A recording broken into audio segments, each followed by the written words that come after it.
Divine youth India channel में आपका स्वागत है। आइए सुनते हैं अद्भुत आश्चर्यजनक किंतु सत्य घटना। श्री संतोष कुमार श्रीवास्तव मुखर्जी नगर दिल्ली से अपना अनुभव बताते हुए कहते हैं, काल भी हुआ महाकाल के आगे नतमस्तक। जब से मैंने होश संभाला, अपनी माँ को मिशन के कार्यों में ही संलग्न पाया। मैं जिज्ञासा करता था, माँ आखिर यह मिशन क्या है, इसका उद्देश्य क्या है, कौन इसके संस्थापक हैं। माँ बताती, बेटा यह कोई साधारण मिशन नहीं और न इसका प्रयोजन ही साधारण है। मनुष्य में देवत्व का उदय और धरती पे स्वर्ग का अवतरण, यही इस मिशन का लक्ष्य है। इसके संस्थापक पूज्य पंडित श्री राम शर्मा आचार्य जी हैं। यह कोई साधारण पुरुष नहीं, साक्षात महाकाल हैं। माँ के मुख से इस प्रकार मिशन की अनेक प्रकार से जानकारी पाते और प्रसन्नता सुनते सुनते ही मैं बड़ा हुआ। पिता का प्यार भी उसी से मिला। पिता के दुर्घटना में असामयिक निधन से माँ पर दोहरी जिम्मेदारी आ गई। वह घर पर भी संभालती और बाहर के मिशन के कार्यों को अग्रगामी बनाने में तन्मयता से जुटी रहती। वह कस्टम विभाग में कार्यरत थी। शनिवार और रविवार 2 छुट्टी के दिन रहते, किंतु इनका वह निजी प्रयोजन में उपयोग नहीं करती। यह दिन मिशन के लिए समर्पित होते। प्रतिदिन सुबह शाम मिशन का कार्य करती। सो अतिरिक्त मैं बाल सुलभ चपलता से पूछता कि माँ तुम इतना परिश्रम क्यों करती हो, कभी तो कुछ आराम कर लो। उनका जवाब होता था, बेटा तू अभी इसे नहीं समझेगा, तनिक बड़ा और समझदार हो जा, सब कुछ सहज में ही समझ आ जाएगा कि मैं क्यों इतनी मेहनत करती हूँ और क्षण भर को भी किसी तरह जाया नहीं होने देना चाहती।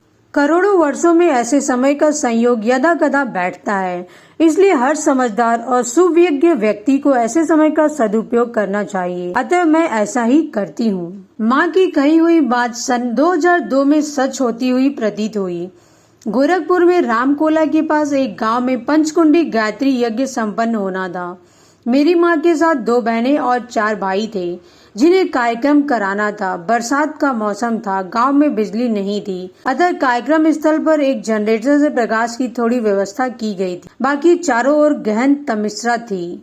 रात के 8 बजे होंगे, प्रवचन चल रहा था। मेरी माँ को टॉयलेट जाना था, अतः एक बहन को साथ लेकर पास की झोपड़ी के बगल में बैठ गई। अभी वह उठती, इससे पूर्व ही निस्तब्ध में किसी कीड़े के काटने की अनुभूति हुई। माँ समझ गए उसे सांप ने काटा है।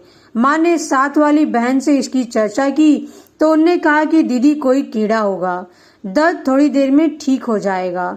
किंतु दर्द बढ़ता ही जा रहा था। उनके हाथ पांव नीले पड़ने लगे। माँ पूर्ण रूपेण आश्वस्त हो गई कि उसे सांप ने ही डसा है। वह देव मंच पर गई और गुरुदेव के नाम पत्र लिखा।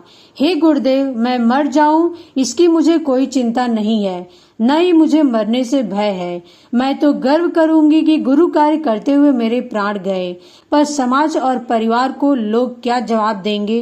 क्या यह कहेंगे कि इतने समर्थ गुरु का कार्य करते समय एक बहन को सांप ने काटा और उसकी मौत हो गई? नहीं, ऐसा कहने से आपकी और मिशन की बहुत बदनामी होगी। गुरुदेव, आप तो महाप्राज्ञ हैं, सही गलत मैं आपको क्या बताऊं।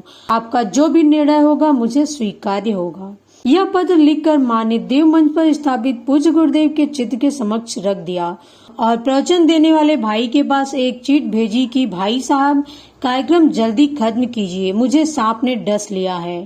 कार्यक्रम जल्दी समाप्त हो गया, किंतु इस बीच माँ का बुरा हाल था। सब किंग कर्तव्य विमूढ़ थे। एक तो गांव, उस पर सर्प का काटना है। ऐसी स्थिति में यदि तुरंत उपचार नहीं मिले तो व्यक्ति की तत्काल मृत्यु हो सकती है, पर यहाँ ऐसा नहीं हुआ। 3-4 घंटे बीत जाने के बावजूद माँ जिंदा थी। संपूर्ण शरीर नीला पड़ चुका था। दर्द भी बेहद बढ़ गया था। उपस्थित परिजन कोई निर्णय नहीं ले पा रहे थे। तभी मोटरसाइकिल में पड़ोस के गांव का एक भाई निकला। उसने कहा कि हमारे गांव में एक मांत्रिक रहता है जो झाड़ फूंक कर सांप काटने का इलाज करता है। बहन जी को वहीं ले चलते हैं। सबने सहमति जताई। उसने माँ को अपनी मोटरसाइकिल में बिठाया और मांत्रिक के पास ले गया।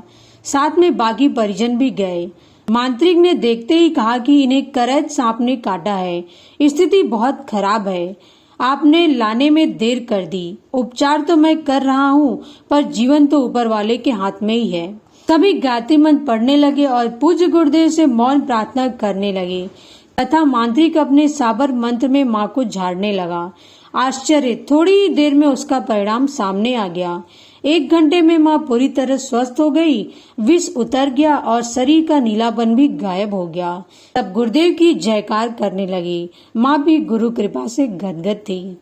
इस सच्ची घटना में आपने देखा कि करैत जैसा विषैला सांप काटने से जहाँ मृत्यु निश्चित होती है, वहाँ भी पूज्य गुरुदेव काल के आगे महाकाल बनकर आ गए और महाकाल के आगे उस काल को नतमस्तक होना पड़ा और उस माता जी की प्राणों की रक्षा हुई। पुस्तक अद्भुत आश्चर्यजनक किंतु सत्य भाग 2 पृष्ठ 70 और 71। जय महाकाल।